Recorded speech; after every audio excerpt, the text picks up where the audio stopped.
ଲୁଚି ଲୁଚି ବାହା ହେଲେ ସ୍ୱରାଜ ଏବଂ ଭୂମିକା। ଦର୍ଶକ ବନ୍ଧୁ ଆପଣମାନେ ସ୍ୱରାଜ ଏବଂ ଭୂମିକାଙ୍କୁ ବେଶ ଭଲ ଭାବରେ ଜାଣିଥିବେ।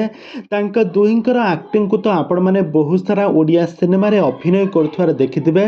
କିନ୍ତୁ ବର୍ତ୍ତମାନ ସମୟରେ ସ୍ୱରାଜ ଏବଂ ଭୂମିକାଙ୍କର ବାହାଘର ସରିଯାଇଛି ବୋଲି ଲୁଚି ଲୁଚି ବିବାହ ବନ୍ଧନରେ ବାନ୍ଧି ହୋଇଛନ୍ତି ସ୍ୱରାଜ ଭୂମିକା। ଏମିତି ଏକ ଖବର ବର୍ତ୍ତମାନ ସମୟରେ ସୋସିଆଲ ମିଡ଼ିଆରେ ବେଶ ଭାଇରାଲ ହେଉଛି। ତେବେ ଦର୍ଶକ ବନ୍ଧୁ ଏ ସମ୍ପର୍କରେ କ'ଣ ରହିଛି ଅଧିକ ଅପଡେଟ୍ ଜାଣିବା ପାଇଁ ହେଲେ ଆପଣମାନେ ଆଜିର ଭିଡ଼ିଓଟିକୁ ପୁରା ଶେଷ ପର୍ଯ୍ୟନ୍ତ ଦେଖନ୍ତୁ। ଆଉ ଏହା ପୂର୍ବରୁ ଯଦି ଆପଣମାନେ ଆମ ଚ୍ୟାନେଲକୁ ସବସ୍କ୍ରାଇବ୍ କରିନାହାନ୍ତି ତାହେଲେ ସବସ୍କ୍ରାଇବ୍ କରି ପାଖରେ ଥିବା ବେଲ୍ ଆଇକନକୁ ଦବାଇ ଦିଅନ୍ତୁ। ଦର୍ଶକ ବନ୍ଧୁ ଆପଣମାନେ ସ୍ୱରାଜ ଏବଂ ଭୂମିକାଙ୍କୁ ବେଶ ଭଲ ଭାବରେ ଜାଣିଥିବେ। ଦୁହିଁଙ୍କ ଆକ୍ଟିଂକୁ ଆପଣମାନେ ବେଶ ପସନ୍ଦ ମଧ୍ୟ କରୁଥିବେ।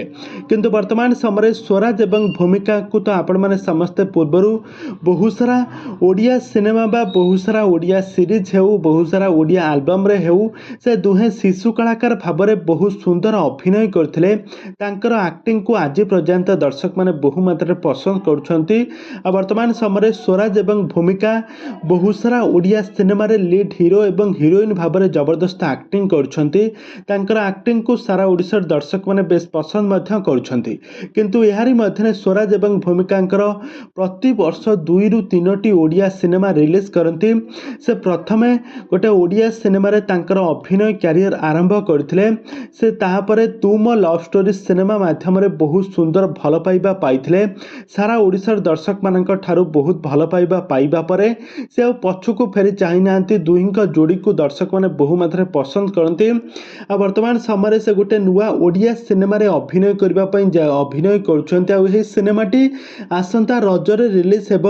ଏହି ସିନେମାଟିର ନାଁ ରହିଛି ଟିକେ ଟିକେ ଚିହ୍ନା ତୁ ଟିକେ ଟିକେ ଅଚିହ୍ନା। ଏମିତି କିଛି ନାଁ ରହିଛି ଏହି ସିନେମାଟିର।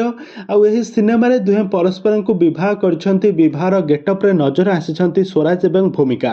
ତେବେ ଦର୍ଶକ ବନ୍ଧୁ ଆପଣମାନଙ୍କୁ ସ୍ୱରାଜ ଏବଂ ଭୂମିକାଙ୍କ ଯୋଡ଼ି ଆପଣମାନଙ୍କୁ କେମିତି ଲାଗେ, ଆଉ ଦୁହିଁଙ୍କର ଆକ୍ଟିଂ ଆପଣମାନଙ୍କୁ କେମିତି ଲାଗେ, ଆମକୁ ନିହାତି ଭାବେ କମେଣ୍ଟ ବକ୍ସରେ କମେଣ୍ଟ କରନ୍ତୁ।